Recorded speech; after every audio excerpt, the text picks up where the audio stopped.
ভয়ঙ্কর অনলাইন জুয়া আসক্তির ঝুঁকিতে বাংলাদেশের যুব সমাজ। সত্যি করে একটা প্রশ্নের উত্তর দাও তো, অনলাইন বেটিং সাইটে এখন পর্যন্ত কত টাকা হেরেছো আর কত টাকা জিতেছ? না থাক, জেতার প্রশ্ন আর নাই করি, কারণ এই প্রশ্নটা করার কোনো মানেই হয় না, একদম বৃথা। কারণ তুমি যদি অনলাইন বেটিং করে এখন পর্যন্ত লাভবান থাকতে, তাহলে ভাই কখনই তুমি এই ভিডিওতে ক্লিক করতে না। মাত্র 7 দিনে কিভাবে জুয়ার নেশা থেকে মুক্তি পাওয়া যায় এই সম্পর্কে কোনো ভিডিও দেখতে না। তুমি এই ভিডিওতে এই জন্যই ক্লিক করেছো কারণ তুমি বেটিংয়ে এডিক্টেড। খাস বাংলায় বলতে গেলে তুমি জুয়ার নেশা আসক্ত।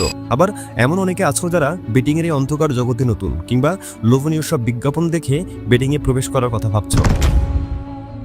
তবে নগর ব্যাস্কোপের আজকের এই ভিডিওটি দেখার পর তোমরা যারা এই জগতে পা বাড়াচ্ছ কিংবা পা বাড়িয়ে ফেলছো, তারা আবার নিজের জীবনকে খুব সহজেই সঠিক পথে ফিরিয়ে আনতে পারবে।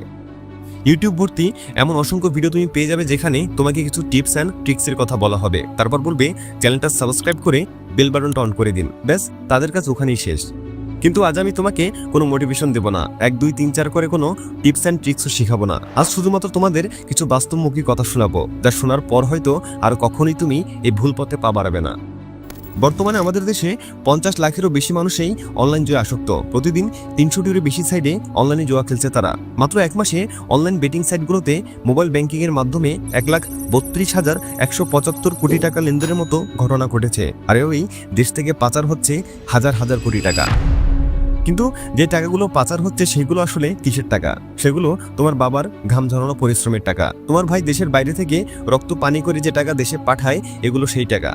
নিজের টিউশনির বেতন থেকে তোমার হাত খরচের জন্য তোমার বোন তোমার হাতে যে কটা টাকা তুলে দেয়, এগুলো সেই টাকা। এগুলো তোমার মায়ের কাছ থেকে চেয়ে নেওয়া সেই টাকা, যে টাকাগুলো তোমার মা হয়তো পছন্দের শাড়িটা কেনার জন্য জমিয়েছিল। বেটিং মানুষকে ধ্বংস করে, এই কথা সবাই জানে, অনেক বাস্তব প্রমাণও সবাই দেখেছে। কিন্তু এই সব কিছু জানার পরেও কিছু মানুষ নিজের লোভকে কন্ট্রোল করতে পারে না। হতে পারে তুমিও তাদের একজন, যে হয়তো ভাবছে আমি বাকি 8 থেকে 10 জনের মতো না, আমার লাক অনেক ভালো। আসলে ভাই, তোমার লাক কেমন সেটা আমি জানি না, আমি জাস্ট এটুকু জানি তুমি একটা বোকা।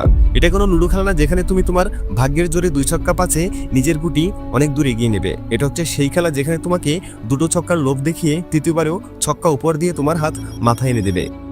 বাংলাদেশ টেলিকমিউনিকেশনস কোম্পানি লিমিটেডের কনিষ্ঠ সহকারী ব্যবস্থাপক রকিবউদ্দিন, বয়সটা তখন বোধহয় 46, অফিস সহকর্মী সহ বিভিন্ন আত্মীয়স্বজনের কাছ থেকে তিনি প্রায় 1,25,00,000 টাকার মতো ধার করেছিলেন, তাও আবার সুদে ফেরত দেওয়ার কথা বলে। ভেবেছিলেন অনলাইনে বেটিং করে সেই টাকা কয়েকগুণ করে নিজের ভাগ্য বদলাবেন, আর এটাই ছিল ওনার জীবনের সবচেয়ে বড় ভুল। অনলাইনে জুয়ার ফাঁদে পড়ে নষ্ট করলেন সবগুলো টাকা। 5,000 টাকা পরিশোধ করতে না পেরে মেজাজ বিগড়ে থাকতো তার। বাসায় স্ত্রী সন্তানদের সঙ্গে খারাপ আচরণ করতেন প্রতিনিয়ত। কিছুদিন আত্মগোপনেও ছিলেন। এক পর্যায়ে স্ত্রীর ছেলেও মেয়েকে হত্যা করেন রকিব। এরপর নিজেও রেললাইনে গিয়ে আত্মহত্যার চেষ্টা করেন, কিন্তু ব্যর্থ হন। 3টি হত্যার ঘটনার পর থেকে পাগলের ভেড় ধরে আত্মগোপনে ছিলেন। পরে অবশ্য পুলিশের হাতে ধরা পড়েন তিনি। 2023 সালের 25শে ফেব্রুয়ারি রাজধানীর ধানমন্ডির লেক থেকে এক যুবকের মৃতদেহ উদ্ধার করা হয়। হত্যার তদন্ত করতে গিয়ে মিলেছে অনলাইন জুয়ায় আসক্তির তথ্য। কি বুঝলে? অনলাইনের এই জুয়াই কি শুধু তোমাকে অর্থনৈতিক ক্ষতির সম্মুখীন করবে? না ভাই, তোমার পুরো জীবনটাই নষ্ট করে তবেই ছাড়বে। যদি সবাই জুয়া খেলে ভাগ্য বদলাতে পারতো, তাহলে রিক্সাওয়ালা 20-30 টাকা ভাড়া বেশি দেওয়ার জন্য তোমার সাথে বার্গেনিং করতো না। সকাল সকাল ঘুম থেকে উঠে তোমার বাবা তার কাজে যাওয়ার জন্য তাড়াহুড়া করতো না। একটা স্টুডেন্ট কখনোই অ্যাডমিশনের জন্য দিনরাত 24 ঘন্টা এক করে পড়তো না, কারণ এত কষ্ট, এত রাত জাগা, এত কোচিং, এত টিউশনি, এগুলো শেষ করে ভালো একটা ইউনিভার্সিটির চান্স পেয়ে সেখানেও বেশ কয়েক বছর পড়াশোনা করে সবশেষে চাকরি পাওয়ার জন্য নিজের সিবিআর সার্টিফিকেট নিয়ে এদিক সেদিক দৌড়াদৌড়ি করতো না। মাসের শেষের দিকে বাজার করতে তোমার বাবাকে হিমশিম খেতে হতো না। যদি জুয়া খেলেই সবাই ভাগ্য বদলাতে পারতো, তাহলে পৃথিবী কখনই এত কঠিন হতো না। এতক্ষণ ধরে যা যা বললাম এগুলোর সবই তুমি জানো, কারো না কারো কাছ থেকে তো অবশ্যই শুনেছো, হয়তোবা বাস্তবে নিজের চোখের সামনেও দেখেছো। কিন্তু এত সবকিছু জানাও, দেখার পরেও যা শুধুমাত্র বেটিং সাইটগুলোর লোভনীয় বিজ্ঞাপনের ফাঁদে আর বন্ধুদের পাল্লায় পরে নিজেকে নিয়ে যাচ্ছ ধ্বংসের দিকে। সাধারণভাবে তুমি হয়তো নিজের মোবাইল ফোনে কোনো কিছু দেখতে দেখতে হঠাৎ তোমার চোখের সামনে ভেসে আসলো ওরকম একটা ওয়েবসাইটের বিজ্ঞাপন, যেখানে তোমার চেনা পরিচিত কিছু মডেল, নায়ক নায়িকা, খেলোয়াড় কিংবা সেলিব্রিটির একটি অ্যাপস বা ওয়েবসাইটের প্রমোশন করছে। তাও আবার যেমন তেমন কোনো ওয়েবসাইট না, তোমাকে কোটিপতি বানিয়ে দেওয়ার ওয়েবসাইট। প্রথম ডিপোজিটই নাকি 100% বোনাস, তারপর আবার বিভিন্ন প্রোমো কোড থাকে যেগুলো ইউজ করলে তোমাকে নাকি আরও বেশি বোনাস দিবে। এভাবে বারবার এ ধরনের বিজ্ঞাপন দেখতে দেখতে একদিন হঠাৎ করে তোমার মনে হয় আজ নয় একটু চেষ্টা করে দেখি, চেক করে দেখি আমি কতটা ভাগ্যবান। ব্যাস, নিজের ভাগ্য চেক করতে গিয়ে তুমি তোমার কপাল পুড়েছ। অ্যাপ্লিকেশন দিতে ঢোকার পর দেখলে পৃথিবীর যাবতীয় সমস্ত খেলার প্রেডিকশন চলছে। কোন দল জিতবে, কোন দল হারবে, কে কত রান করবে, কে কয়টি উইকেট পাবে, কে কয়টি গোল দিবে, এমনকি খেলার টসে কে জিতবে, এগুলো ছাড়া আরও অনেক আজব আজব ব্যাপার নিয়ে বেটিংয়ের অপশন থাকে। প্রথমে তুমি খুব ভেবেচিন্তে মনে হালকা ভয়ভীতি নিয়ে কোনো একটা জিনিসের উপর প্রেডিকশন করলে, আর ভাগ্যক্রমে জিতেও গেলে। আর এই জিতে যাওয়া তোমাকে আরও একদম সর্বনাশের দিকে এগিয়ে নিয়ে যায়। শুরুতে বেটিং করতে যেখানে তোমার টেনশন বা ভয়ভীতি হতো, একবার জিতে যাওয়ার পর তোমার মধ্যে কনফিডেন্স চলে আসে।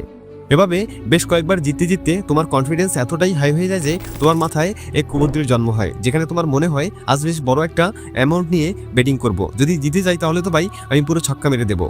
কিন্তু দুঃখের ব্যাপার, সেখানে তুমি খুব বাজেভাবে হেরে যাও, হারিয়ে ফেলো অনেক বড় একটা অ্যামাউন্ট। এরপর ছটফটানি শুরু হয়ে যায় কিভাবে হারের টাকা উদ্ধার করা যায় এই নিয়ে। তারপর সেটাকে উদ্ধারের জন্য তুমি আবার বেটিং করতে থাকো।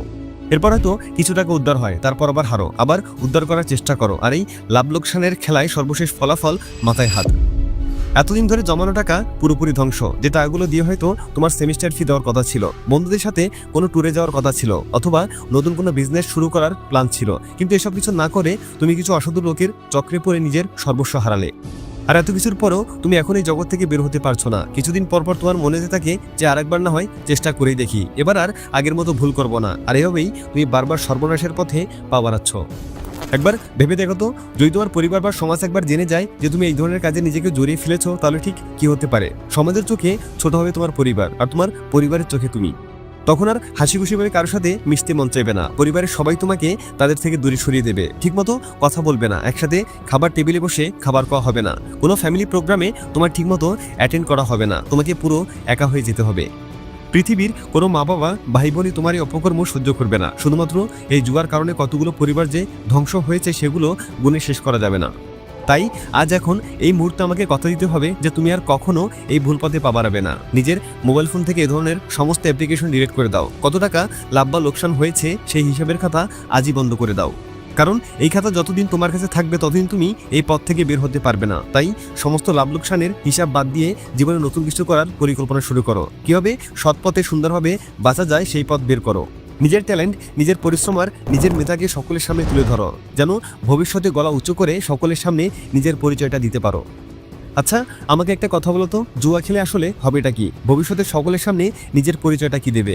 গলা উঁচিয়ে বলতে পারবে তো যে আমি অনেক বড় জুয়ারি, জুয়া খেলে আমি এখন পর্যন্ত এত টাকা লাভ লোকসান করেছি? না, কখনোই তুমি নিজের এই পরিচয় কারোর সামনে দিতে চাইবে না। তাহলে যেটির কোনো ভবিষ্যৎ নেই সেটির পেছনে অযথা নিজের সময় নষ্ট আর নিজের টাকা নষ্ট করার মানেটা কি? তুমি কি এতটাই বোকা? ভুলটা যেহেতু তোমার, তাই এটি শুধরানোর দায়িত্ব তোমার। আমার যা বলার আমি বলে দিয়েছি। যদি তুমি মনোযোগ সহকারে ভিডিওর কথাগুলো শুনে থাকো তাহলে তোমার মন আর কখনোই তোমাকে জুয়া খেলার দিকে প্রভাবিত করবে না, এটা আমার বিশ্বাস। তো দেখা হচ্ছে পরবর্তী ভিডিওতে। চাইলে ভিডিওটি শেয়ার করে দিতে পারো তোমার সেই সমস্ত বন্ধুদের সাথে যারা কিনা জুয়ার এই অন্ধকার জগতে আসক্ত। সাথে সাবস্ক্রাইব করে নগর ব্যাসকোপের সাথেই থাকো। Thanks for watching.